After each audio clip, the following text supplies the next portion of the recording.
आप सबका स्वागत करते हैं और आप सबको पास्टर गैब्रियल की तरफ से प्यार भरा नमस्कार। आशा करता हूं कि आप सब लोग स्वस्थ हैं, आप सब लोग सुरक्षित हैं। आइए समय में हम लोग बाइबल में से देखते हैं पहले कुरिन्थियों का 10वां अध्याय उसके 13वें पद को हम लोग देखते हैं। अगर आप लोग बाइबल अगर लेकर बैठे हैं तो आप लोग बाइबल में से देख सकते हैं, पढ़ सकते हैं। पहले कुरिन्थियों का 10वां अध्याय उसका 13वां पद। First Corinthians chapter 10 verses 13। Bible इस प्रकार से कहती है, तुम किसी ऐसी परीक्षा में नहीं पड़े जो मनुष्य के सहने से बाहर है। परमेश्वर सच्चा है और वह तुम्हें सामर्थ्य से बाहर परीक्षा में न पड़ने देगा, वरन परीक्षा के साथ निकास भी करेगा कि तुम सह सको। देखिए, इन दिनों में जो है बहुत भारी रीति से जो है हमारे ऊपर जो है परीक्षाओं का एक दौर चल रहा है। हम केवल विश्वासी ही नहीं बल्कि अविश्वासियों के लिए भी एक बहुत बड़ी एक परीक्षा का दौर है और हम सब परीक्षा के इस दौर से गुजर रहे हैं। और यहाँ पर परमेश्वर बाइबल का पवित्र शास्त्र कहती है कि सबसे पहला हम लोगों को इस वचन पर ध्यान देने की आवश्यकता है। यहाँ पर बाइबल कहती है कि तुम किसी ऐसी परीक्षा में नहीं पड़े जो मनुष्य के सहने से बाहर है।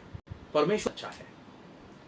तो सबसे अच्छी बात यहाँ पर यह लिखा हुआ है कि परमेश्वर सच्चा है और वो परमेश्वर हमें कोई ऐसी परीक्षा में हमें जाने नहीं देगा जो परीक्षा को हम सह नहीं सकते हैं, जो परीक्षा हमारे सहन शक्ति से बाहर है, या हमारे कोई ऐसी परीक्षा में परमेश्वर हमें जाने नहीं देगा जो परमेश्वर जो हमारी क्षमता से बाहर हो, या हमारे परीक्षा को सहने की ताकत या परीक्षा को सहने के जो सामर्थ्य है उससे बाहर हो, हमारे सहनशीलता से बाहर हो, या हमारे जो बर्दाश्त करने की जो ताकत है, बर्दाश्त करने की जो शक्ति है उससे बाहर हो। परमेश्वर का यह वायदा है प्यारो कि हमारे जीवन में चाहे कितनी भी बड़ी परीक्षा क्यों ना हो, वो परीक्षा केवल परमेश्वर हमारे जीवन में सिर्फ उतनी ही परीक्षा, उतने ही लेवल और उतने ही स्तर की परीक्षा हमारे जीवन में आने के लिए परमेश्वर इजाजत देगा जितना कि हमारी क्षमता है, जितना कि हम सह सकते हैं, जितना कि हम उसको बर्दाश्त कर सकते हैं।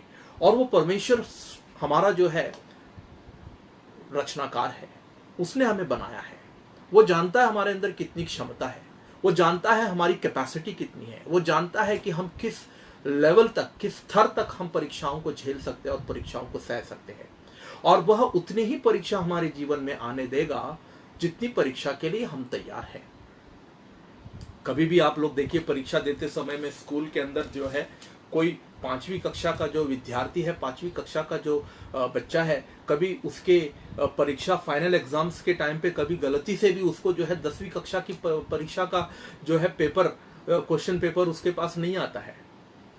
उसका लेवल जो है 5वीं लेवल का, 5वीं कक्षा का उसका लेवल है, तो उसके एग्जामिनेशन पे, फाइनल एग्जामिनेशन पर भी जो क्वेश्चन पेपर जो उसको आएगा, जो उसको दिया जाएगा, वह जो है 5वीं कक्षा का ही क्वेश्चन पेपर दिया जाएगा, ना कि 10वीं कक्षा या 12वीं कक्षा का क्वेश्चन पेपर उसके हाथों में दिया जाएगा।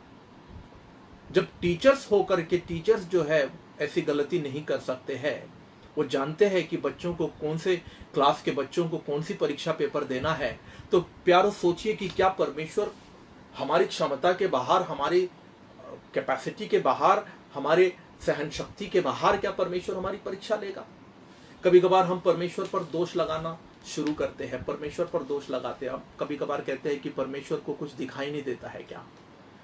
क्या परमेश्वर को सूझता नहीं है क्या? क्या परमेश्वर देख नहीं सकता है क्या? इतनी सारी महामारी फैली हुई, इतने सारे लोग मर रहे हैं, इतने सारे लोगों की जाने जा रही है और हम सब समस्या में पड़े हुए हैं, यहाँ पर हम सब विपत्तियों में पड़े हुए हैं।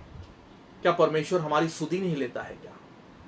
प्यारो, बाइबल कहती है कि परमेश्वर सच्चा है और क्योंकि वो हमारा पिता है, क्योंकि हम उसके संतान हैं, तो वो जानता है कि हमें कितने लेवल और कितने डिग्री और कितने स्तर तक की परीक्षा में हमें ले जाना है, और वो हमें उतनी ही परीक्षा में ले जाएगा, उससे आगे। और वह तुम्हें सामर्थ्य से बाहर परीक्षा में ना पढ़ने देगा, यानी हमारी कैपेसिटी और हमारी क्षमता के बाहर जो है वो परीक्षा में हमें ना पढ़ने देगा। वो हमारी क्षमता को जानता है, वो जानता है कि हम किस लेवल तक, किस हद तक की जो है परीक्षाओं को सह सकते हैं। जैसे कि मेरा 3 साल का बच्चा है, तो मैं जानता हूं कि 3 साल के बच्चे के सर के ऊपर जो है, उसके कांधे पर मैं जो है 10 किलो का जो है 10 किलो का जो है वजन या 10 किलो का बोरा उसके खांधे पर मैं नहीं रख सकता हूँ। मैं जानता हूँ कि उसका कांधा जो है वो 10 किलो का वजन, 10 किलो का भार नहीं संभाल पाएगा, पर मैं जरूर कहीं ना कहीं उसको 1 किलो या 1.5 किलो वाला सामान उसको पकड़ने के लिए, उसको हैंडल करने के लिए या उसको ले जाने के लिए मैं जरूर उसके हाथ में देता हूं, क्योंकि मुझे पता है कि वो उतना हैंडल कर सकता है। पर जब मेरा बच्चा जब बड़ा होगा, जब वो 5वीं कक्षा में जाएगा या 6ठी कक्षा में जाएगा, जब 7-8 साल का हो जाएगा, तब हम स्वयं जो है हमारे बच्चों को जो है उसके कांधों पर जो है स्कूल किताबें और स्कूल बैग जो है उसके कांधे पर रख करके हम उनको स्कूल भेजते हैं। पर 2 साल के बच्चे के कांधे पर हम जो है वो स्कूल का बैग कितने किलो का होगा? कम से कम 7-8 किलो का तो होगा स्कूल का बैग। क्यों हम जानते हैं कि कम से कम अगर वो उसका, यदि मेरा बच्चा अगर बड़ा हो गया है 7वीं कक्षा 8वीं कक्षा में यदि वो पढ़ रहा है, तो इसका मतलब है कि वो 10 किलो का बोरा, 7 किलो 8 किलो का बोरा अपने कांधे पर से उठा सकता है। तो एक माँ बाप होने के नाते हम जानते हैं कि हमारे बच्चे जो है कितना भार सह सकते हैं, कितना भार उठा सकते हैं। तो क्या वो हमारा परमेश्वर जो परीक्षा आने के लिए इजाजत देता है, परीक्षा के लिए हमारे जीवन में परीक्षा के लिए वो अनुमति देता है और हमें परीक्षा में जाने देता है, वो स्वयं परीक्षा में नहीं डालता है हमें। और यदि हम बाइबल में अगर प्रभु यीशु मसीह की प्रार्थना को अगर हम देखें, मत्ती के 6ठे अध्याय में प्रभु यीशु मसीह ने भी ये प्रार्थना हमें सिखाई कि तू परीक्षा में ना डालना, हमें तू परीक्षा में ना जाने देना। तो कहीं ना कहीं परमेश्वर जो है, आज वचनों से हम यही सीखेंगे कि परमेश्वर कहीं ना कहीं हमें परीक्षा में जाने देता है, और परीक्षाओं के दरमियान, परीक्षाओं के चलते, परीक्षाओं के मद्देनजर से परमेश्वर जो है हमारे अंदर हमारी परिपक्वता, हमारी उन्नति, हमारी आत्मिक बढ़ोतरी परमेश्वर चाहता है। और आए दिन हम प्रार्थना करते हैं कि ना कि प्रभु हमारी आत्मिक बढ़ोतरी, हमारी आत्मिक उन्नति के लिए प्रार्थना करते हैं, हम आत्मा में बढ़ना चाहते हैं, हम परमेश्वर के लिए इस्तेमाल किए जाना चाहते हैं। तो सोचिए कि परमेश्वर हमें कैसे इस्तेमाल करेगा। जब तक वो हमें परिपक्व नहीं बनाएगा, जब तक वो हमें मजबूत नहीं बनाएगा आत्मा में, जब तक वो हमें दृढ़ नहीं करेगा, तब तक वो हमें कैसे इस्तेमाल करेगा। देखिए 5 साल की उम्र में प्रभु यीशु मसीह के जीवन में परीक्षा नहीं आई, 30 साल की उम्र में ही उसके जीवन में परीक्षा आई। क्योंकि 5 साल की वही परीक्षा अगर 30 साल की उम्र वाली परीक्षा अगर उसके जीवन में 5 या 10 साल में आती तो वो नहीं सह पाते। तो परमेश्वर को भी कहीं ना कहीं रुकना पड़ा 30 वर्षों तक, जब प्रभु यीशु मसीह 30 वर्ष का हो गया। और बाइबल कहती है जब वो आत्मा से भर गया तो स्वयं पवित्र आत्मा उसे जंगल में ले गई। पवित्र आत्मा ने उसकी अगुवाई की परीक्षा में ले जाने के लिए, और 40 दिन 40 रात तक जो है शैतान इब्लिस के द्वारा उसकी परीक्षा की गई। और वहां पर जो है परमेश्वर ने जो है उसे इजाजत दिया, पवित्र आत्मा ने स्वयं उसकी अगुवाई की और उसे जंगल में ले गया, उसे मरुभूमि में ले गया, और उसकी दिन रात सुबह शाम उसकी परीक्षा हुई। और उस परीक्षा से जब वो बाहर निकला तो बाइबल कहती है मत्ती के 4 अध्याय के 11वें पद में कि वो सामर्थ्य से बाहर निकला, वो सामर्थ्य से भर करके बाहर निकला और जाकर आराधनालयों में, मंदिरों में जाकर के वो प्रचार प्रसार करने लगा, बीमारों को चंगा करने लगा, दुष्ट आत्मा से पीड़ित लोगों को छुटकारा देने लगा, शैतान को और भूतों को भगाने लगा, मुर्दों को जिलाया। अद्भुत कार्य, आश्चर्य कर्म और अद्भुत कर्म सेवकाई उन्होंने प्रारंभ किया। पर ये कैसे हुआ, कब हुआ? बिना परीक्षा का नहीं हुआ। पहले प्रभु यीशु मसीह को भी परीक्षा के दरमियान और परीक्षा के दौरान उन्हें जाना पड़ा, और परीक्षा में ही परमेश्वर ने कहीं ना कहीं उनको परिपक्व बनाया, उनको मजबूत बनाया, आत्मा में उनको दृढ़ करके, आत्मा में उनको उन्नतशील करके परमेश्वर ने उसे सेवकाई के लिए उसको तैयार किया। ठीक उसी सम्मान प्यारो, हमें भी परमेश्वर कहीं ना कहीं वो परीक्षा में ले जाता है। और बाइबल यही पर कहती है कि पहले कुरिन्थियों के 10वें अध्याय के उसी अंत में बाइबल कहती है वरन परीक्षा के साथ निकास भी करेगा कि तुम सह सको।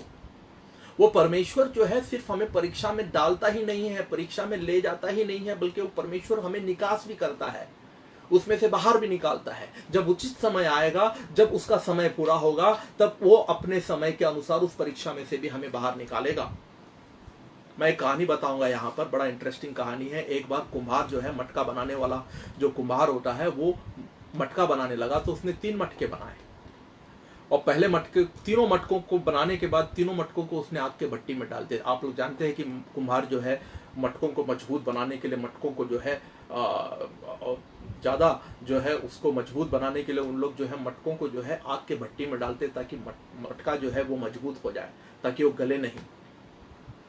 तो उसने जो है तीनों मटकों को उसने जो है आग के भट्टी में डाल दिया, और आग की भट्टी के अंदर जो है तीनों मटके जो है, पहला मटका जो है वो 5 मिनट के अंदर चिल्लाने लगा, 5 मिनट के अंदर मटका अंदर से पुकारने लगा, कहने लगा कि मुझे बड़ा गर्मी हो रही है, मुझे बड़ा तपन हो रहा है, मुझे बाहर निकालो। वो अंदर से जो है वो चिल्लाने लगा। कुम्हार ने तुरंत उसे बाहर निकाल दिया। 10 मिनट के बाद जो है दूसरा मटका चिल्लाने लगा कि मुझे बड़ी गर्मी हो रही है, मुझे बड़े चटके लग रहे हैं, बड़ा तपन हो रहा है, मुझे बाहर निकालो। कुम्हार ने उसे भी बाहर निकाल दिया। जो तीसरा मटका है वो अंदर पड़ा रहा। जब तक कुम्हार उसको नहीं निकालता तब तक वो अंदर पड़ा रहा, तपन को सहता रहा, गर्मी को सहता रहा, आग को सहता रहा, और जब उसका समय पूरा हुआ तो कुम्हार ने उसे बाहर निकाल दिया। अब तीनों मटके बाहर आ गए। अब तीनों मटकों को जो है कुम्हार जो है बाजार में उन्हें बेचने गया, और जब कुम्हार बाजार में उसे बेचने गया तो पहले मटके का कीमत उसने लगा 50 रुपया, दूसरे मटके का कीमत उसने लगाया 100 रुपया, और तीसरे मटके का कीमत उसने लगाया 250 रुपया। तो 50 रुपये वाला जो मटका था वो तुरंत बिक गया, और 2-3 घंटे के बाद जो है जो दूसरा मटका था जिसका कीमत 100 रुपया था वो भी बिक गया, और जो तीसरा मटका जब था वो 250 रुपये वाला, लोगों को लगा कि ये बहुत महंगा है तो किसी ने उसको नहीं खरीदा, तो कुम्हार जो है उसे घर वापस लेकर आ गया और अपने लिए इस्तेमाल करने लगा। उसके अंदर पानी डाल करके ठंडा ठंडा पानी उसके लिए वो अपने लिए पीने लगा। और एक दिन के बाद जो पहला जो मटका था जिसने खरीदा, वो एक दिन के बाद आकर के कुम्हार के सर पर जो है मटका फोड़ करके कहता है कि कैसा मटका बनाते हो, एक दिन में ही गलने लगा। जो दूसरा मटका था वो जो है 2 या 3 दिन के बाद जो है जिसने उसको लेकर गया, उसने आकर के कुम्हार के सर पर मटका फोड़ करके कहा कि कैसा मटका बनाते हो, 2 दिन में गलने लगा। और जो तीसरा मटका जो था प्यारो, वो तीसरा मटका जो है वो जिंदगी भर जो है वो चलता रहा, कभी उसमें से पानी नहीं छुआ, कभी उसमें से पानी नहीं गला, और लंबे समय तक जिंदगी भर जो है कुम्हार जो है उस मटके के अंदर जो है उस मटके को इस्तेमाल किया, और उसका ठंडा ठंडा पानी जो है पी करके उस मटके का उसने आनंद लिया। तो कहने का मतलब यह है प्यारो कि हमारी परिपक्वता, यदि हम याकूब के पहले अध्याय को अगर हम देखें तो याकूब के पत्री उसका पहला अध्याय उसके दूसरे पद को अगर हम देखें तो बाइबल कहती है, हे मेरे भाइयों, जब तुम नाना प्रकार की परीक्षाओं में पढ़ो तो इसको पूरे आनंद की बात समझो, यह जानकर कि तुम्हारे विश्वास के परखे जाने से धीरज उत्पन्न होता है, पर धीरज को अपना पूरा काम करने दो कि तुम पूरे और सिद्ध हो जाओ और तुम में किसी बात की घटी ना हो। देखिए यहां पर याकूब जो है, स्वयं याकूब जो है परीक्षाओं के बारे में वो कहता है कि नाना प्रकार की परीक्षा, यानी कि परीक्षा जब हमारे जीवन में होगा ना तो वो इक्का दुक्का परीक्षा नहीं होगा।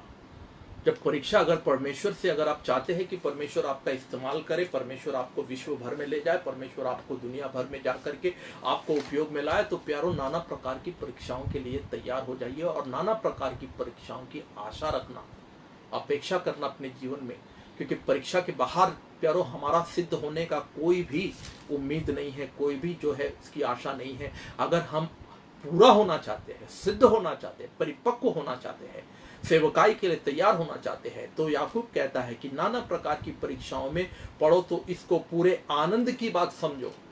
ये अपने आप के अंदर जो है एक आनंद की बात है, अपने आप के अंदर एक सौभाग्य है कि परमेश्वर हमें ऐसी परीक्षाओं में जाने की इजाजत देता है, अनुमति देता है हमें। जी हाँ, क्योंकि ऐसी परीक्षा में जाते हुए हमारे जो है यह जानकर कि तुम्हारे विश्वास के परखे जाने से धीरज उत्पन्न होता है। 2 बातें होती है हमारी परीक्षाओं में। सबसे पहले तो हमारी विश्वास, उसके विषय में हम देखेंगे आगे, और दूसरा जो है वो धीरज। ये दोनों ही जो है एक मसीही के लिए, विश्वासियों के लिए जो है बहुत ही जरूरी बात है। एक तो विश्वास और धीरज, पर धीरज को अपना पूरा काम करने दो। जैसे तीसरा जो मटका जो अंदर पड़ा रहा ना, अंदर बैठे रहा, वो चिल्लाया नहीं, वो चीखा नहीं, उसने शिकायत नहीं की, उसने कुम्हार को जो है, उसने कुम्हार से जो है शिकायत करके उसने कुम्हार को ये नहीं कहा कि मुझे बाहर निकालो। वो अंदर पड़ा रहा, बैठा रहा, आग के भट्टी के अंदर जो है तपन को और आग को जो है सहता रहा। इसीलिए वो लंबे समय तक चलता रहा, और अपने मालिक के लिए, अपने स्वामी के लिए वो बहुत ही अच्छा सेवा करके उसने दिया, अच्छा सेवक बन करके अपने मालिक को उसने सेवा दिया। इसीलिए प्यारो, परीक्षा जो है वो हमें परिपक्व बनाता है। परीक्षा हमारे अंदर हमारे विश्वास को बढ़ाता है।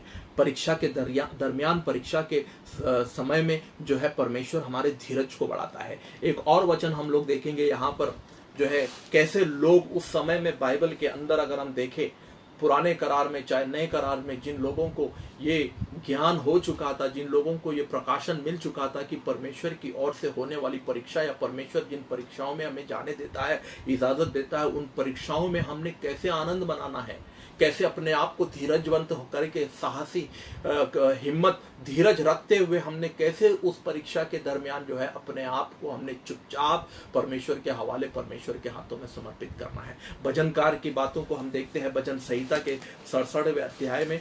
भजन संहिता उसके 67 यानी कि 66 में हम लोग देखते हैं उसके 10वें पद को, 10वें पद से लेकर के 12वें पद तक हम देखते हैं भजन संहिता यानी कि साम 66 10 to 12।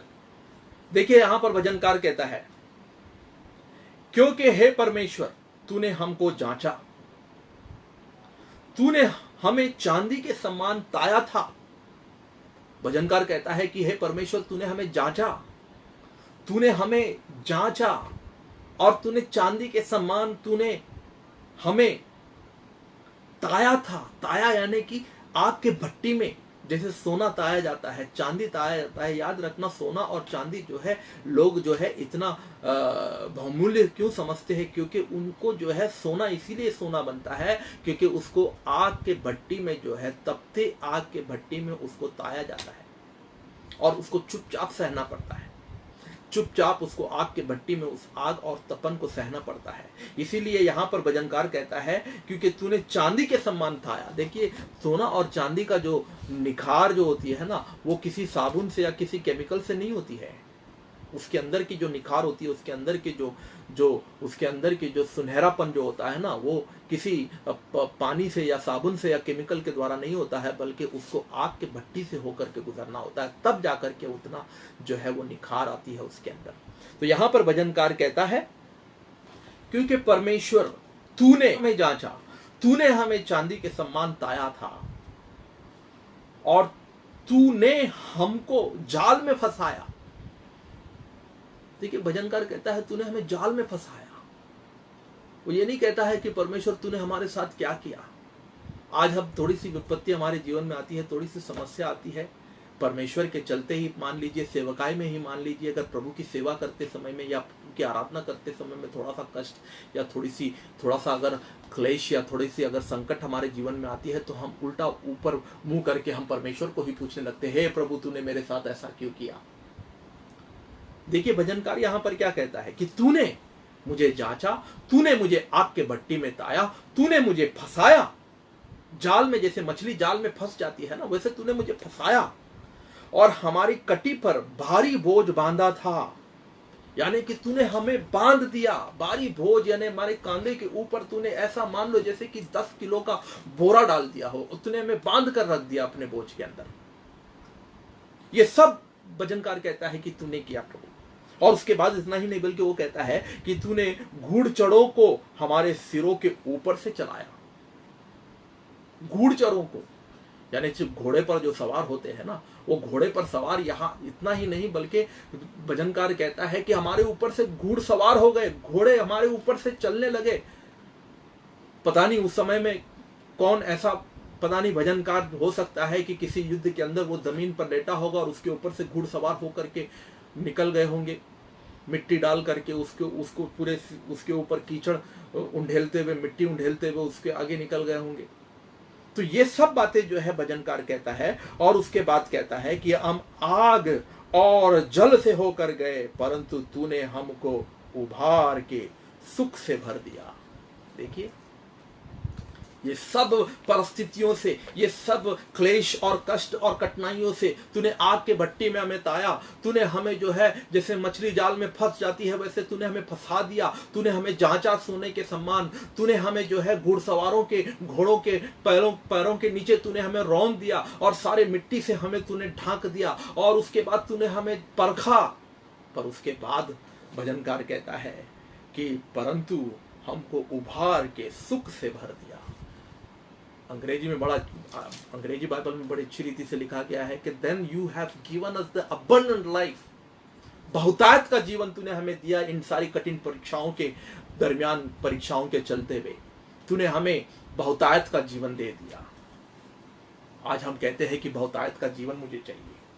आज हम कहते हैं कि प्रभु यीशु मसीह आया है जीवन देने और बहुतायत का जीवन देने के लिए, और हम बिना कष्ट उठाए, बिना कीमत चुकाए, बिना कोई क्लेश या बिना कोई परेशानी, बिना कोई पीड़ा, बिना कोई दर्द, बिना कोई मुश्किलातों का सामना करते हुए हम बहुतायत का जीवन पाना चाहते हैं। इसीलिए आए दिन देखिए कलीसिया के अंदर लोग जो है प्रार्थना के लिए लाइन लगाते हैं मुफ्त में, बस मुफ्त में जो है फ्री में उनको कोई ऐसा परमेश्वर का सेवक आ जाए जो उनके सर पर हाथ रखे और एकदम जादुई छड़ी चला दे उनके ऊपर, या कोई मंत्र फूंक दे उनके ऊपर, और सारी विपत्ति उनका चला जाए, सारी समस्याएं चला जाए, और सारा दुख और कष्ट और बीमारी, रोग, दरिद्रता, श्राप एक झटके में उनका उतर जाए और वे लोग बहुतायत का जीवन पालें। ऐसी मनोकामना हम करते हैं। आज मसीह जगत के लोग, आज ऐसे विश्वासी लोग जो है इस प्रकार से जो है उम्मीद करते हैं कि बस झटके में जो है बिना कीमत चुकाए, बिना कोई कष्ट, बिना कोई क्लेश, बिना कोई मुसीबत हमें बस बहुतायत का जीवन मिल जाए। यहाँ पर भजनकार कहता है कि तूने हमें जांचा, तूने हमें ताया, तूने हमें फंसाया जालों के अंदर, और तूने हमें हमारे ऊपर घुड़सवारी कर दी, तूने हमें तुम्हें परखा और उसके बाद तूने हमें सुख दिया।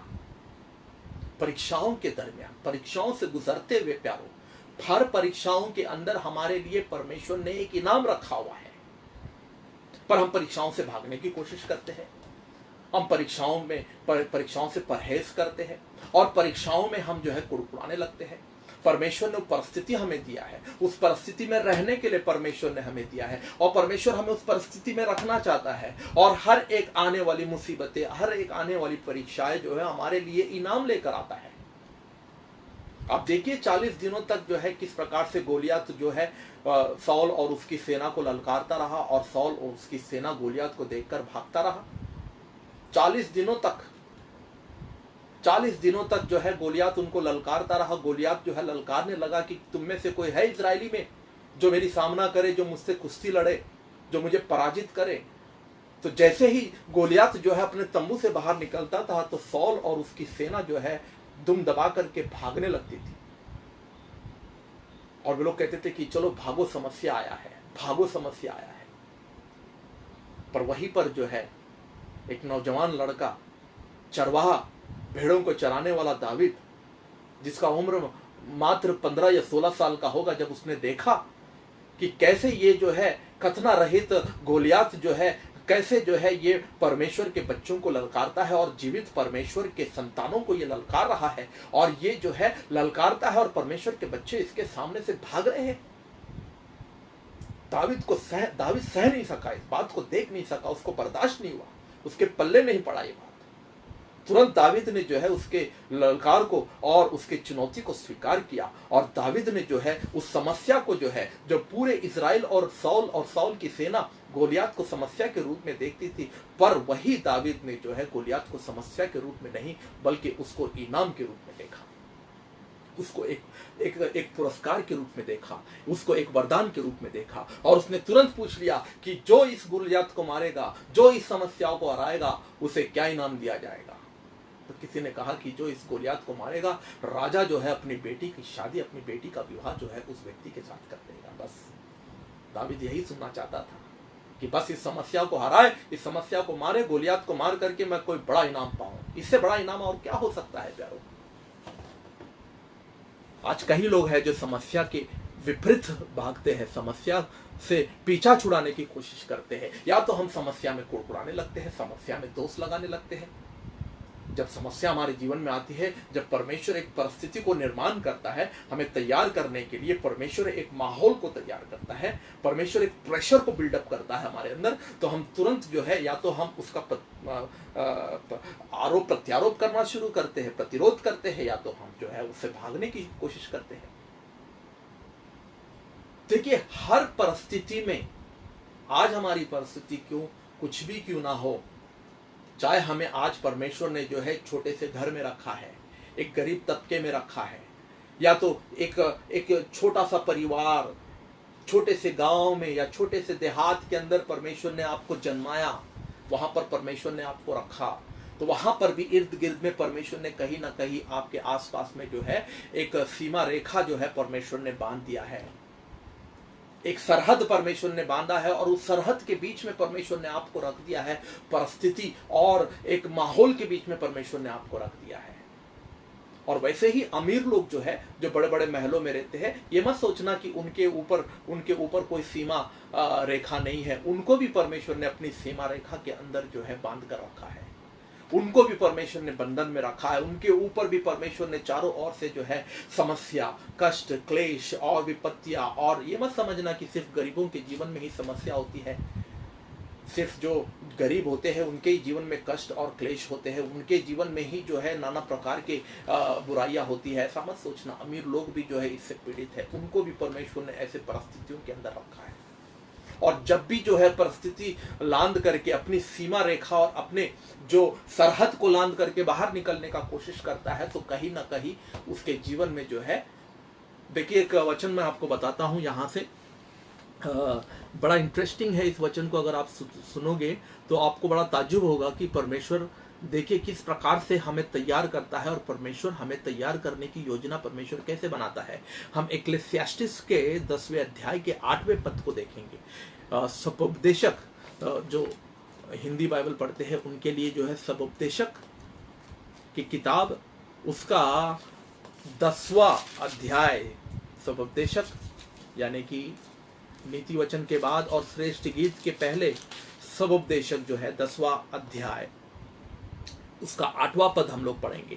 बाइबल कहती है, जो गड्ढा खोदे वह उसमें गिरेगा, और जो बाड़ा तोड़े उसको सर्प डसेगा। देखा आपने यहां पर,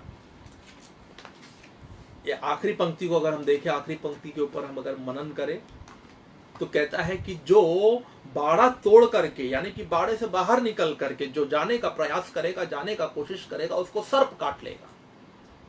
अब देखिए यहां पर सर्प, एक बाड़ा परमेश्वर ने बनाया है हमारे इर्द गिर्द में, एक सरहद परमेश्वर ने बनाया है हमारे चारों ओर। चाहे उसको आप परिस्थिति कह सकते हो, चाहे उसको आप अपने जीवन की समस्या कह सकते हो, चाहे चुनौतियां कह सकते हो, चाहे उसको चैलेंज कह सकते हो, चाहे उसको आप जो है अपना सर्कमस्टेंसेस कह सकते हो। वो हर एक व्यक्ति के जीवन में परमेश्वर ने एक ऐसा सरहद को परमेश्वर ने बांध कर, यहां तक कि परमेश्वर ने स्वर्ग में स्वर्गदूतों के ऊपर भी एक सरहद बांधी थी। परमेश्वर ने स्वर्गदूतों को भी एक सीमा रेखा लांद करके परमेश्वर ने उनको सीमा में रहने को कहा था। और जब उन्होंने उस सीमा पार कर लिया, जब सीमा लांद करके जब वो लोग उस सरहद से बाहर निकल गए, परमेश्वर के बाउंड्री से बाहर निकल गए, तब आप जानते हो कि किस प्रकार से परमेश्वर ने उनको आकाश में से गिरा दिया नीचे, और उनको परमेश्वर ने जो है तुरंत आकाश में से उनको हटा करके, उनको गिरा करके नीचे पृथ्वी पर फेंक दिया। और वही जो स्वर्गदूत, जो एक जमाने में, एक समय जो परम प्रधान स्वर्गदूत हुआ करते थे, परमेश्वर की आराधना करने वाले और परमेश्वर की महिमा करने वाले और परमेश्वर के बिल्कुल करीब उसके सिंहासन के पास खड़े होकर के उसकी आराधना, उसकी महिमा करने वाले परम प्रधान स्वर्गदूत किस प्रकार जब सीमा को लांद करके वो जब बाहर निकल गया और परमेश्वर के आज्ञा का उल्लंघन कर दिया, तो कैसे वो तुरंत एक क्षण के अंदर जो है वो शैतान बन गया। आज उसको हम शैतान कहते हैं, आज उसको हम दुष्ट आत्मा कहते हैं, आज उसको हम इब्लिस कहते हैं। वो एक जमाने में जो है परमेश्वर का परम प्रधान स्वर्गदूत था, सारे दान वरदानों को लेकर के परमेश्वर की आराधना करने वाला स्वर्गदूत था। क्षण भर के अंदर वो जो है शैतान में तब्दील हो गया।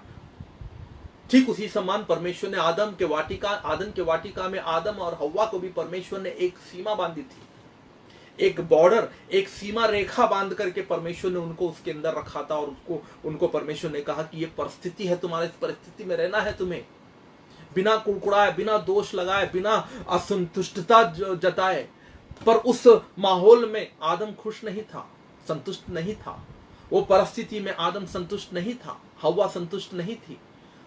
वो कहीं ना कहीं उनको उसमें भी कमी महसूस होने लगा। कहीं ना कहीं उनको ऐसा लगा कि परमेश्वर ने अभी तक उनको भरपूरी नहीं दी है, अभी तक शायद परमेश्वर ने उनके साथ कुछ ना कुछ परमेश्वर ने छिपा कर रखा है। अभी तक परमेश्वर ने उनको भरपूर रीति से आशीष नहीं दिया है। ये शंका उनके मन में आने लगा और वे जो है जिस परिस्थिति में परमेश्वर ने उनको रखा, जिस माहौल में परमेश्वर ने उनको रखा, जो सामर्थ और अधिकार परमेश्वर ने उनको दिया था, वो जो उपलब्धियां परमेश्वर ने उनको दिया था, उससे ज्यादा की चाह और चाहत की अपेक्षा उन्होंने की, उससे ज्यादा की उम्मीदें उन्होंने की। उससे ज्यादा जब हम उम्मीद करते हैं तो वो हमारे लिए लोभ लालच हो जाता है।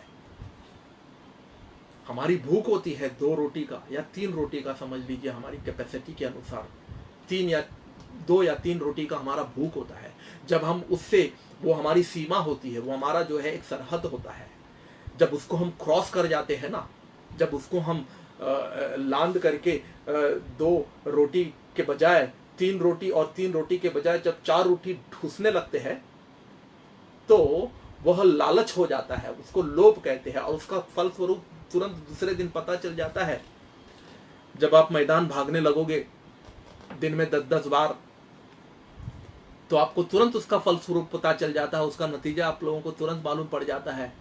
हर परिस्थिति में, हर एक क्षेत्र में अगर हम देखें तो परमेश्वर ने ऐसी एक परिस्थिति को बांध करके परमेश्वर ने हमें रखा है और उसमें परमेश्वर चाहता है कि हम खुश रहे, आनंदित रहे। जैसे भजनकार ने कहा कि प्रभु तूने हमें जांचा, तूने हमें परखा, तूने हमारी परीक्षा ली, प्रभु तूने हमें जाल में फंसाया, प्रभु तूने हमारे आग के भट्टी में तूने हमें तपन के द्वारा तूने हमें तपाया, प्रभु तूने हमें परमेश्वर घुड़सवारी कर दिया हमारे ऊपर से। उसके बावजूद प्रभु तूने ये सब कुछ इसीलिए किया है प्रभु, ताकि हम सुख पाए, हम अनंत जीवन पाए, ताकि हम परमेश्वर प्रभु जी बहुतायत का जीवन पाए।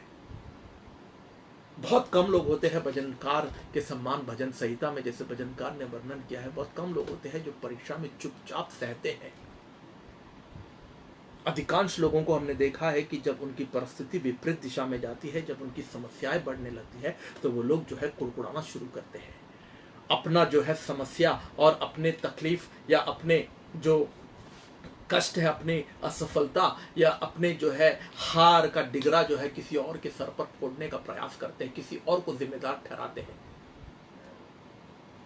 किसी और को उसका जो है उसका जिम्मेदार ठहराने की। कभी अपने माँ बाप को कोसते हैं, जलीकट्टी सुनाते हैं, कभी अपने गुरुजी को, कभी अपने स्कूल को, कभी स्कूल में पढ़ाने वाले शिक्षकों को, कभी जो है कॉलेज में पढ़ाने वाले स्कूल और टीचर और प्रोफेसरों को, कभी बॉस को, तो कभी अड़ोस पड़ोस के लोगों को, कभी पास्टर को, कभी लीडर को, कभी यूथ लीडर को। आए दिन जो है अपना डिगरा हम फोड़ते रहते हैं और अपने हार और अपनी असफलता और अपनी जो है अपनी कमियों का जो है हम जो है खामियाजा किसी और के ऊपर, किसी और को जिम्मेदार बनाते हैं। और जब हम उस परिस्थिति से बाहर निकलने का कोशिश करते हैं, परिस्थिति से हम खुश नहीं रहते, उसमें संतुष्ट नहीं रहते, उससे सहमत नहीं होते हैं, और जब हम उससे बाहर निकलते हैं तो बाइबल कहती है कि सर्प उन्हें डसने लगता है। देखिए उसी प्रकार हम देखते हैं कि गिनती के 21वें अध्याय में अगर हम देखें, गिनती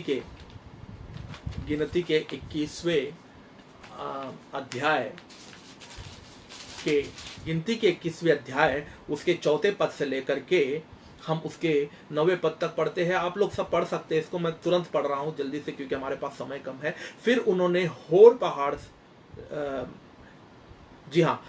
होर पहाड़ से कुछ करके लाल समुद्र का मार्ग लिया और एदोम देश से बाहर घूम कर जाए, और लोगों का मन जो है मार्ग के कारण बहुत व्याकुल हो गया, इसीलिए वे परमेश्वर के विरुद्ध बातें करने लगे और मूसा से कहा कि तुम लोग हमको मिस्र से जंगल में मरने के लिए क्यों ले आए हो?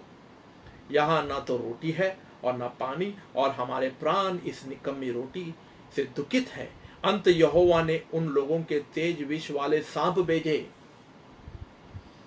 देखिए गौर करना, यहाँ पर सांप जो है वो यहोवा भेज रहा है। अगर यहाँ पर लिखा होता कि शैतान ने सांप भेजा तो कुछ समझ में आती बात, पर यहाँ पर तो बाइबल कहती है कि यहोवा ने सांप भेजा है, और वो भी ऐसा वैसा सांप नहीं, जहरीले विष वाले सांप यहोवा ने भेजा उनको। जैसे हम लोगों ने अभी पढ़ा सबोपदेशक के 10वें अध्याय के 8वें पद में, वहां पर तो वास्तविकता में सांप के बारे में लिखा गया, सर्प के बारे में लिखा गया है। और यहाँ पर गिनती के 21वें अध्याय में हम देखते हैं वास्तविकता में किस प्रकार से जब वे लोग अपने हालात से खुश नहीं थे, इजरायली लोग, उनको ठीक तरीके से अच्छे ढंग का जब उनको खाना नहीं मिला, जब उनको भोजन नहीं मिली, जब वे लोग जो है मार्ग पर से चलकर आने लगे, और मार्ग जब उबाड़ खबाड़ मार्ग था, मार्ग जब ऊपर नीचे वाला मार्ग था, उस मार्ग के ऊपर जब वो चलकर आ रहे थे तपती धूप में, गर्मी में, परिस्थिति से और माहौल से जो है परेशान वे लोग जो है ऐसे परिस्थिति के अंदर वे लोग जो है सबसे पहले परमेश्वर को कोसना शुरू किया, और उसके बाद में जो है उनका जो अगवा मूसा है उसको कोसना शुरू किया। असंतुष्टता, यानी कि वो संतुष्ट नहीं थे उस परिस्थिति से। उन्होंने कहीं ना कहीं अपनी नाराजगी जताई, कहीं ना कहीं शिकायत करके, कहीं ना कहीं जो है दोष लगा करके उन्होंने ये साबित करने की कोशिश की कि हम खुश नहीं है, हम इस परिस्थिति में खुश नहीं है, हमें आराम नहीं है यहाँ पर। और ऐसे परिस्थिति में उनको तुरंत आराम देने के बजाय, तुरंत उनके ऊपर जो है उपचार करने के बजाय, परमेश्वर यहाँ पर उल्टा सांपों को बेचता है। सांप को बेच करके परमेश्वर ने, बाइबल कहती है, तब लोग मूसा के पास सांप भेजा और उनको डसने लगा और बहुत से इजरायली मर गए। तब लोग मूसा के पास जाकर कहने लगे, हमने पाप किया है क्योंकि हमने यहोवा और तेरी विरुद्ध बातें की है। यहोवा से प्रार्थना कर कि वह सांपों को हमसे दूर करे। तब मूसा ने उनके लिए प्रार्थना की। यहोवा ने मूसा से कहा, एक तेज विष वाले सांप की प्रतिमा बनवा करके खंबे पर लटका, तब जो सांप से डसा हुआ उसको देख ले वह जीवित बचेगा। अंततः मूसा ने पीतल का एक सांप बनवा करके खंबे पर लटकाया। तब सांप के डसे हुओं में से जिसने उस पीतल के सांप की ओर देखा तो वह जीवित बच गया। देखिए प्यारो, यहाँ पर उस लोग जब कुड़कुड़ाने लगे, जब दोष लगाने लगे, तो परमेश्वर ने वहां पर सांपों को भेज करके परमेश्वर ने जो है वहां पर कई लोगों को वो सांपों के विष और सांपों के जहर से परमेश्वर ने उनको घायल कर दिया, और कई लोग मौत के घाट पे उतर गए।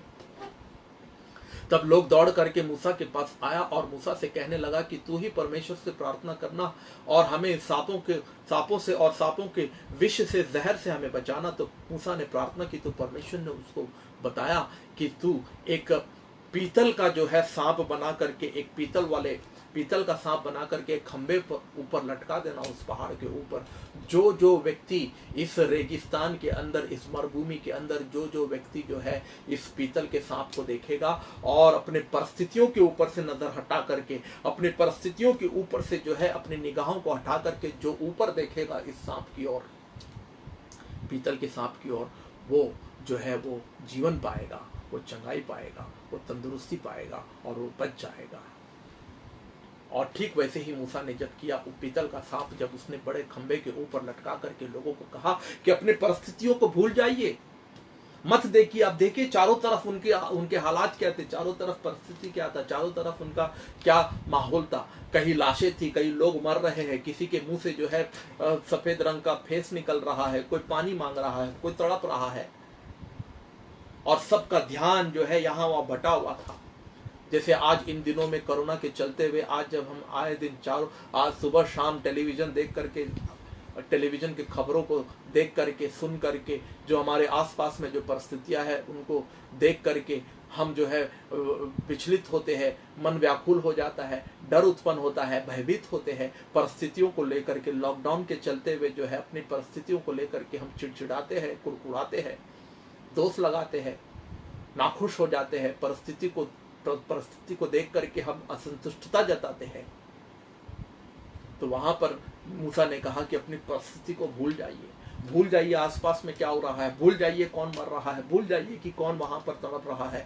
सब अपनी आंखें उठा करके उस पीतल के सांप की ओर देखना और चंगाई पाना। और यही अध्याय का यही पंक्ति को जो है यूहान जो है अपने किताब में जो है वह लिखता है। यूहान के 3 अध्याय के 14वें पद में और 15वें पद में वो कहता है कि उसके बाद जो 16वां पद जो है हम सब जानते हैं कि वो बहुत ही मसीहों के लिए जो है बहुत बड़ा पद जो है वो यूहन्ना का 3 अध्याय का 16वां पद बाइबल कहती है कि परमेश्वर ने जगत से इतना प्रेम किया कि उसने अपना इकलौता पुत्र दे दिया ताकि जो कोई उस पर विश्वास करे वो नाश ना हो परंतु वो अनंत जीवन पाए। उसके पहले अगर हम 14वें पद और 15वें पद को अगर हम पढ़ते हैं तो वहां पर बाइबल कहती है कि जैसे मूसा ने जो है रेगिस्तान के अंदर, जंगल के अंदर, जब उसने पीतल का सांप उठाया और उस सांप को देखकर लोगों ने चंगाई पाई, उसी समान जब मनुष्य का पुत्र ऊंचे में उठाया जाएगा और कई लोग जब उसको देखेंगे तो वो अनंत जीवन पाएंगे। आज उन परिस्थितियों के बीच में प्यारो हम क्या देखते हैं? उन परिस्थितियों के अंदर क्या परमेश्वर ने हमें अकेला छोड़ दिया है? क्या परमेश्वर ने हमें धकेल दिया है? क्या परमेश्वर ने मझदार में हमें मरने के लिए छोड़ दिया है? जब परमेश्वर, बाइबल कहती है कि वो सच्चा है और वह परीक्षा में ले जाता है और वही निकास करता है हमें, उसने छोड़ा नहीं है। देखिए फिर से पढ़िए पहले कुरिन्थियों का 10वां अध्याय का जो है 13वां पद को फिर से पढ़िए, एक बार अच्छी रीति से पढ़िए उसे क्या लिखता है बाइबल जो है, पौलुस वहां पर क्या लिखता है। पहले कुरिन्थियों का 10वां अध्याय का 13वां पद बाइबल कहती है, तुम किसी ऐसी परीक्षा में नहीं पड़े जो मनुष्य के सहने से बाहर है। परमेश्वर सच्चा है और वह तुम्हें सामर्थ्य से बाहर परीक्षा में ना जाने देगा, वरन परीक्षा के साथ निकास भी करेगा कि तुम सह सको।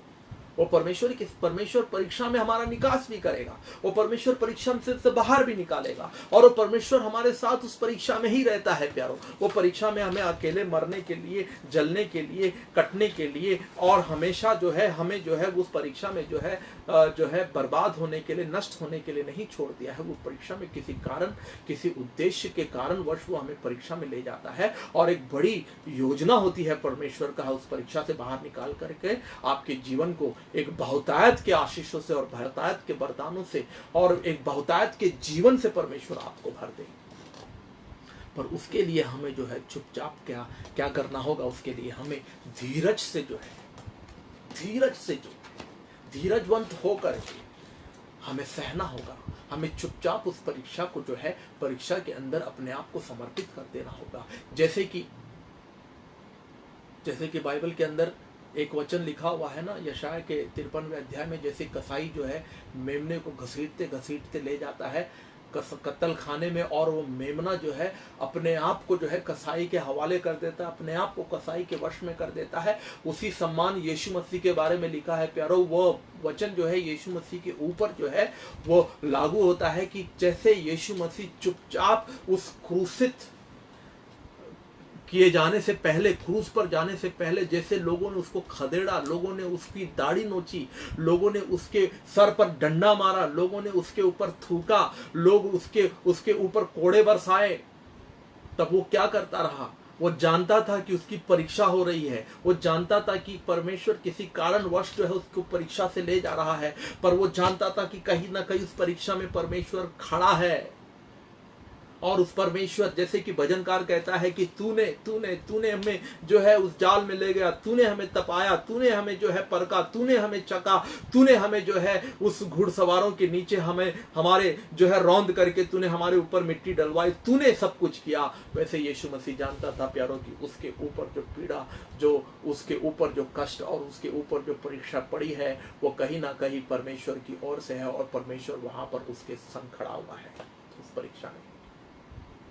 यस प्यारो, उसने उस परीक्षा के घड़ी में हर एक उस व्यक्ति को, हर एक उस परिस्थिति को उसने जो है स्वीकारा और आनंद से जो है, जैसे कि याकूब कहता है कि आनंद से उस परीक्षा को सह लो, वो आनंद से जो है कलवरी क्रूस को उसने अपनाया और कलवरी क्रूस को उसने सह लिया।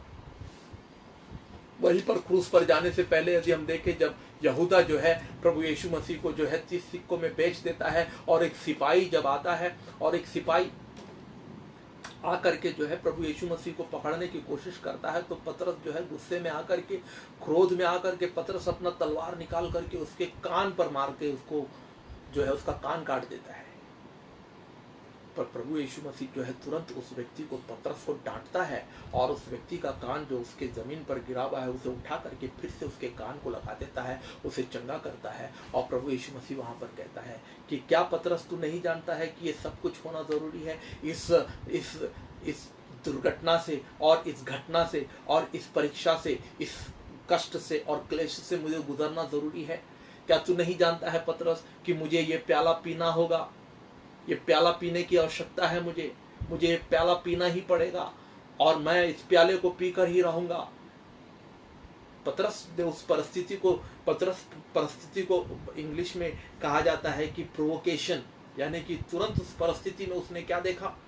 सिपाही को देखा, सिपाही के ऊपर उसने हमला कर दिया, सिपाही का कान काट दिया, क्योंकि परिस्थिति के चलते उसके अंदर वो धीरज नहीं था, उसके अंदर उसने परमेश्वर को नहीं देखा कि कहीं ना कहीं इस परीक्षा के अंदर, उस गत्सेमनी बगीचे के अंदर परमेश्वर ने ही यहूदा को इजाजत दी, परमेश्वर ने कही यहूदा को, परमेश्वर ने ही यहूदा के मन के अंदर वो बात डाल दी ताकि वह जो जाकर के यीशु मसीह को पकड़वाए, वो जाकर के जो है वो यीशु मसीह को 30 सिक्कों में जाकर के वो बेचे और वो जाकर के सिपाहियों को बताए कि यीशु मसीह आज रात्रि को कहाँ मिलने वाले हैं। परमेश्वर जानता था उन सारे परिस्थितियों में उनका जो बाड़ा जो था, उनका जो सीमा था, उनकी जो सरहद थी, उस सरहद को प्रभु यीशु मसीह जानता था कि ये परिस्थिति है, ये परीक्षा है और इस परीक्षा के अंदर परमेश्वर ने हर व्यक्ति को इजाजत दिया है।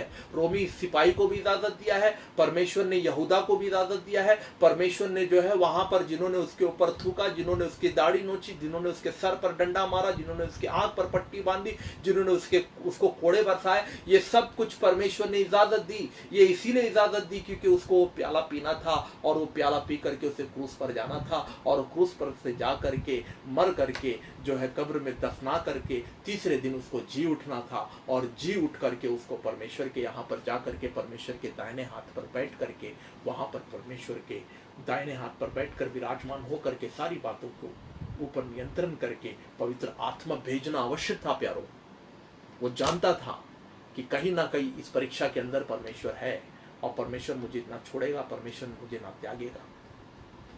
पतरस ने सिपाही को देखा। हम परीक्षाओं में जो है हम लोगों को देखते हैं, हम लोगों पर हमला करते हैं, हम लोगों को छठी गली सुनाते हैं, हम लोगों को जो है दोष लगाते हैं, हम लोगों पर जो है हम उनके ऊपर अटैक करते हैं, हम लोगों को जो है भला बुरा कहते हैं।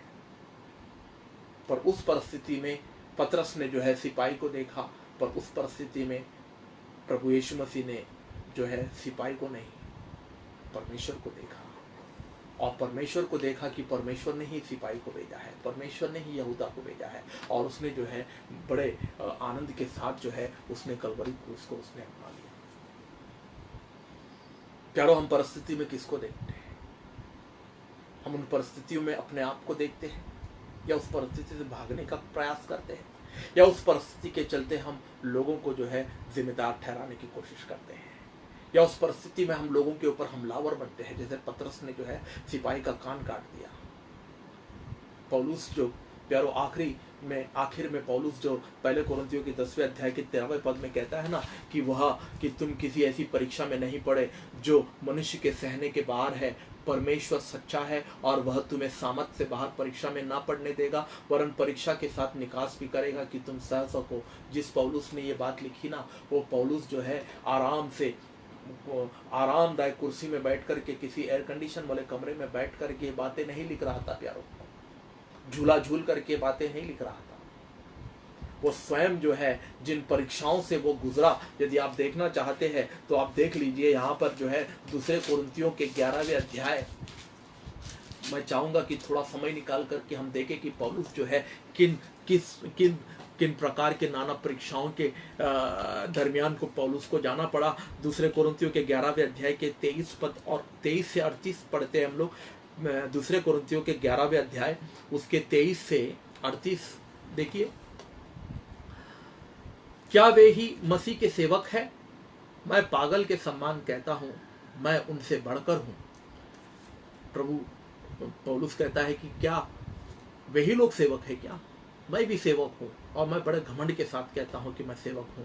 क्या वे ही मसीह के सेवक है? मैं पागल के समान कहता हूं, मैं उनसे बढ़कर हूं। अधिक परिश्रम करने में, बार बार कैद होने में, कोड़े खाने में, बार बार मृत्यु के जोखिम में, 5 बार मैंने यहूदियों के हाथ से 39 कोड़े खाए। पौलुस कहता है 5 बार, जैसे प्रभु यीशु मसीह को उन्होंने कोड़ों से पीटा वैसे उन लोग 39 कोड़े मारते थे। एक्चुअली यहूदियों के रोमी नियमों के अनुसार 40 मारना चाहिए, पर वे लोग 39 मारते थे कि कहीं गलती से क्योंकि 40 को क्रॉस नहीं करना है। कई गलती से गिनती में अगर गलती ना हो जाए इसलिए उन लोग 39 मारकर रुक जाते थे। वैसे 5 बार उन्होंने पौलुस के ऊपर जो है 39 बार कोड़े बरसाए। मृत्यु की जोखिम में हमेशा पड़ता रहा। क्यों? किस बात का मृत्यु? किस बात का मृत्यु का जोखिम था? बीमार से मरने वाला मृत्यु नहीं, रोग से मरने वाला मृत्यु नहीं, सुसमाचार प्रचार करने के चलते, सुसमाचार को ले जाने के चलते जो मृत्यु का जोखिम था, मरने का जो जोखिम था, उसको सहते सहते वो आगे बढ़ता गया। बाइबल कहती है कोड़े खाने के बाद मृत्यु का जोखिम 5 बार मैंने यहूदियों के हाथों से 39 कोड़े खाए। 3 बार मैंने बेतें खाई, 3 बार बेत खाई उसने। 1 बार मुझ पर पथराव किया गया। 3 बार जहाज जिन पर मैं चढ़ा था टूट गए। 1 रात दिन में मैं समुद्र में काटा। 1 रात और 1 दिन 24 घंटा मान लीजिए समुद्र में। जब जहाज टूट गई तो समुद्र में पड़ा रहा वो, ना जाने कैसा जीवित रहा। पथराव किया। आप जानते हो स्तिफानुस के ऊपर जब उन्होंने पथराव किया तो पौलुस वहां पर मौजूद था। स्तिफानुस को जब उन्होंने पत्थर से मारा तो स्तिफानुस मर गया। यहां पर पौलुस के ऊपर भी पर पौलुस यहां बच गया और 24 घंटों तक वो समुद्र में पड़ा रहा। मैं बार बार यात्रा में, नदियों के जोखिम में, डाकुओं के जोखिम में, अपने जाति वालों से जोखिम में, अन्य जातियों से जोखिम में, नगरों में जोखिमों में, जंगल के जोखिम में, समुद्र के जोखिमों में, झूठे भाइयों के बीच में जोखिम में रहा। परिश्रम और कष्ट में, बार बार जागते रहने में, भूख प्यास में, बार बार उपवास करने में, जाड़े में उगाड़े में रहने में और अन्य बातों को छोड़ जिनका वर्णन मैं नहीं करता, सब कलीसियाओं की चिंता प्रतिदिन मुझ में दबाती है। ये सब कष्ट वो पौलुस झेलता रहा। ये सब प्रकार की जोखिम, दुश्मनों का जोखिम, भाइयों का जोखिम, अपनी बुराई करने वालों का जोखिम, जंगल से गुजरते हुए खोखार जानवरों का जोखिम, समुद्र के अंदर समुद्री डाकुओं का जोखिम, मृत्यु का जोखिम, सुसमाचार प्रचार करते समय में कोई लोग उसे मार डालने का जो है जोखिम, मृत्यु का जोखिम। ये सारी बातें जो है उसे किन बातों के लिए, ये सारी बातें किस लिए उसने किया, जिनका मैं नहीं, और भी बहुत सारी ऐसी बातें हैं जिनका वर्णन पौलुस जो है करना नहीं चाहता है। पौलुस बताना नहीं चाहता है कि किन किन समस्याओं के दरमियान उसे गुजरना पड़ा। ये सब कुछ जो है, सब कलीसियाओं की चिंता प्रतिदिन मुझे दबाती है। सब कलीसियाओं को जब वह जो कलीसिया रोपण करने के लिए उसे नगर नगर जाना पड़ा, जहां पर उसे यात्रा करना पड़ा। पौलुस यात्रा करता था। पौलुस एक शहर से दूसरे शहर, एक नगर से दूसरे नगर, उस जमाने में जहाज से लोग यात्रा करते थे। जैसे आज परमेश्वर के सेवक लोग हवाई जहाज में बैठ करके यात्रा करते हैं। कुछ लोग जो है आउटिंग करने के लिए यात्रा करते हैं। कुछ लोग जो है पैसा कमाने के लिए, व्यापार को चलते हुए यात्रा करते हैं। वैसे पौलुस जो है दिन रात जोखिम सहता हुआ, मृत्यु का जोखिम, दुश्मनों का जोखिम, भाइयों का जोखिम और जानवरों का, डाकुओं का, ये सारा प्रकार के, नाना प्रकार की जोखिमों को सहते हुए, कलीसियाओं को रोपण करते हुए, सेवकाई में वो सब कुछ सहता रहा। हालेलुया। पर उसने कभी अपने परिस्थिति में, कभी उसने जो है उसने दोष नहीं लगाया। कभी उसने जो है, आप अगर फिलिपियों के 4 अध्याय के उसके बड़ा इंटरेस्टिंग है, बड़ा आप पढ़िए वहां पर फिलिपियों के 4 अध्याय के 13वें पद में, 4 अध्याय के 13वें पद में वहां पर बाइबल कहती है कि जो मुझसे सामर्थ्य देता है उसमें मैं सब कुछ करता हूं। और तो भी यहां पर मैं प्रभु में बहुत आनंदित हूं। अब इन दिनों के बाद तुम्हारी चिंता मेरे विषय में फिर जागरूक होती है कि निश्चय तुम आरंभ में ही इस कारण विचारते तुम अवसर मिला। ये नहीं कि मैं अपनी घटी के कारण ये कहता हूं, क्योंकि मैंने यह सीखा है कि जिस दशा में हो। देखिए 11वां वचन, फिलिपियों का 4 अध्याय का 11वां वचन बाइबल कहती है कि पौलुस कहता है ये नहीं कि मैं अपनी घटी के कारण ये कहता हूं, क्योंकि मैंने यह सीखा है कि जिस दशा में मैं हूं उसी में संतोष करो। मैं दीन होना भी जानता हूं और बढ़ना भी जानता हूँ। हर एक बात और सब दशाओं में मैंने तृप्त होना, भूखा रहना और बढ़ना घटना सीखा है। जो मुझे सामर्थ्य देता है उसमें मैं सब कुछ कर सकता हूँ। पौलुस कहता है कि मैंने सीखा हर परिस्थिति में, बढ़त में, घटी में, भूखा रहने में, बहुत ज्यादा खाने में, जब मैं यात्रा कर रहा था उस समय में, और जब यात्रा मेरे जहाज डूब गई उस समय में, मैं जंगल में भटकता रहा उस समय में, और समुद्र के अंदर जो है पानी में लेटता रहा 24 घंटों तक उस समय में। हर समय में मैं जो है अपने आप को मैंने सीखा, वो कहता है मैं सीखा कि मैं कैसे संतुष्ट रहूं, मैं कैसे कंटेंट रहूं। अंग्रेजी में एक वर्ड है जिसको कंटेंट कहते हैं, कंटेंटमेंट, यानी हर परिस्थिति में अपने आप को संतोषजनक बनाए रखना, हर परिस्थिति में अपने आप को संतुष्ट रखना, खुश रखना, आनंदित रहना। इसीलिए पौलुस कहता है आनंदित रहो। मैं वापस कहता हूं तुम्हें आनंदित रहो, पौलुस कहता है। क्यों कहता है? क्योंकि ये सारी परिस्थितियों के चलते, ये सारी परीक्षाओं के चलते, सारे विपरीत परिस्थितियों में भी पौलुस जो है परमेश्वर को उन परिस्थितियों में, उन दायरे में, उन सरहद के बीच में, उस जो है सीमा रेखा के अंदर जो परमेश्वर ने चारों ओर सीमा रेखा बांध कर रखी थी, और उसके अंदर नाना प्रकार की परीक्षाएं, आग की भट्टी के समान जो है परीक्षाएं तपने लगी उसके ऊपर। उसको जो है परीक्षाओं के द्वारा जब उसको कष्ट होने लगा, पीड़ा होने लगा, दर्द होने लगा, तब वो भूला नहीं कि परमेश्वर भी उस परीक्षा में उसके साथ खड़ा हुआ है, और उस परीक्षा से जब बाहर निकालेगा तो परमेश्वर एक बड़ी आशीष के लिए, एक बहुतायत के जीवन के लिए परमेश्वर उसको तैयार करेगा। जी हाँ प्यारो, आप अपनी परीक्षाओं में क्या देखते हो? आप अपनी समस्याओं को क्या, किस रूप से देखते हो? आप अपने जीवन में आने वाली चुनौतियों को, अपने जीवन में आने वाली परीक्षाओं को आप समस्याओं के रूप से देखते हो? सौल और सौल की सेना के सम्मान आप परीक्षाओं के चलते, समस्याओं के चलते भागने का प्रयास करते हो पीठ दिखा करके?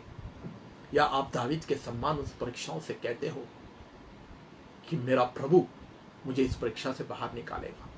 ये खतना रहित कौन है जो मेरे जीवते परमेश्वर के बच्चों को ललकारता है? आज मैं साबित कर दूंगा इस इजराइल के अंदर कि मेरा परमेश्वर महान है, मेरा परमेश्वर जीवित है। उसने जो है गोलियात को ललकारा, उसने गोलियात से कहा कि हे गोलियात, तू तो तलवार और भाला लेकर के आता है, तू तो तीर तलवार और भाला लेकर के आता है, पर मैं यहोवा के नाम से आता हूं। उसने यहोवा का नाम से जो है उस गोलियात का सर धड़ से अलग करके उसको नेस्तनाबूद कर दिया। आज उस परीक्षा के अंदर परमेश्वर आपके साथ खड़ा है प्यारो। उन परीक्षाओं के अंदर परमेश्वर जब आपके साथ है तो आप सिपाही को मत देखिए, आप यहूदा को मत देखिए, आप लोगों को मत देखिए, आप लोगों पर दोष लगाना छोड़ दीजिए, लोगों पर दोषारोपण करना छोड़ दीजिए।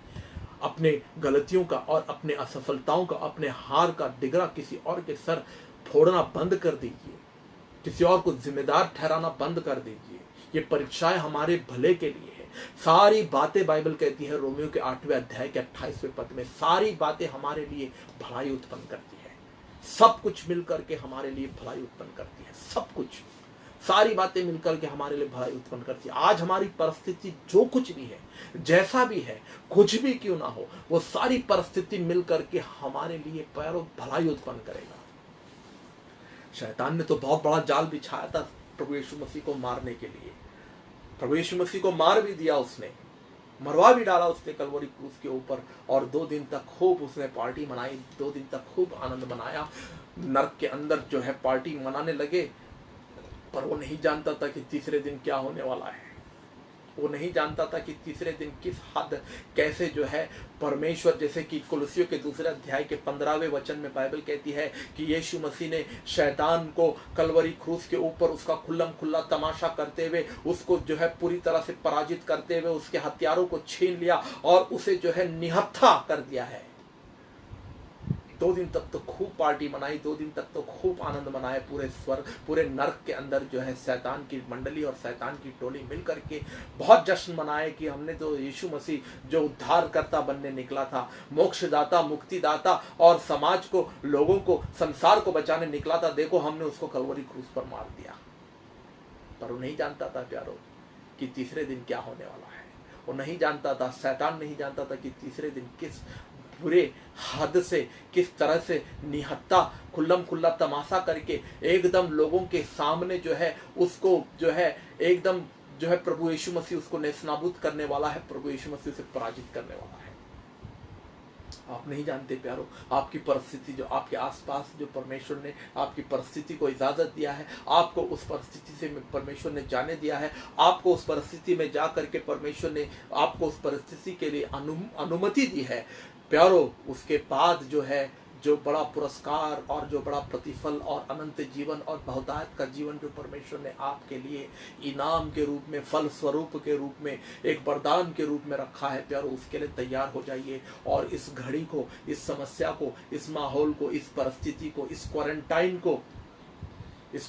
को, आइसोलेशन को अपने उन्नति के लिए और अपने भलाई के लिए और अपने प्रगतिशील और अपने आत्मिक जीवन के बढ़ोतरी के लिए इस्तेमाल कीजिए। आनंदित हो जाइए, खुश रहिए, प्रभु के लिए धन्यवाद कीजिए। हाँ, हमारे आसपास में जो परिस्थिति है उसके ऊपर से नजर हटाइए, उसके ऊपर से अपने निगाहों को हटा करके उस परमेश्वर की ओर देखिए जो सिंहासन पर विराजमान है। वो आज भी सिंहासन पर विराजमान है, वो आज भी जो है वो सारी बातों को नियंत्रण करता है, आज भी जो है वो हमसे प्रेम करता है। हमें ना उसने त्यागा है, ना हमें उसने छोड़ा है, वो अब भी हमारे साथ है और हमें इसमें से निकास करेगा, हमको इसमें से वो बाहर निकालेगा, हमको इस परिस्थिति से, इस परीक्षाओं से और इस समस्या से और इस विपत्ति से वो हमारा निकास करेगा, वो हमारे बाहर निकालेगा। सिर्फ एक काम हमें करना है, धीरज रखना है और चुपचाप जैसे मेमना जो है अपने आप को कसाई के हाथ में सौंप देता है। जैसे एक मरीज जो है ऑपरेशन थिएटर के अंदर, एक मरीज जो है जब उसको डॉक्टर्स जो ऑपरेशन करने से पहले उसको जो बेहोश कर देता है, जब एनेस्थेसिया दे करके उसे ऐसा दवाई इंजेक्शन उसके अंदर घोल करके जैसे मरीज को जो है पूरी रीति से जो है डॉक्टर्स जो है उस ऑपरेशन थिएटर के अंदर जो है पूरी तरह से उसको बेहोशी हालात में जो है उसको बेहोश कर देता है, वैसे अपने आप को हम परमेश्वर के हवाले कर दें, क्योंकि वह हमारा जो सृजनहार है, हमें चलाने वाला, हमें बचाने वाला, हमको पार ले जाने वाला, हमारा निकास करने वाला, वो सच्चा है।